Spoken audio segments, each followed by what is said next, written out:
नागपुर के पांचपावली थाने के रानी दुर्गावती परिसर में एक युवक पर डंडों से हमला कर उसे गंभीर रूप से घायल कर दिया गया।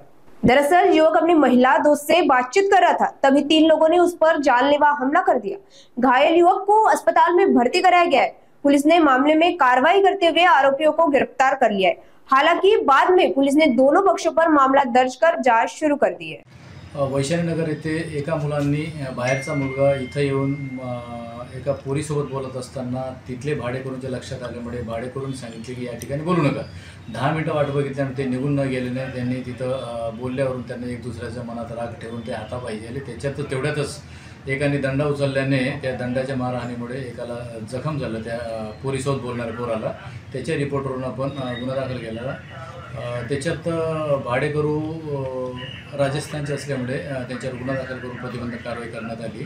तसेच ते भाडेकरू पण मार खाल्ल्यामुळे त्यांचं एनसीआर घेऊन त्या ज्या पोरीशी पोरगा बोलत होता त्या पोरावर पण प्रतिबंधक कारवाई करण्यात आलेली आहे।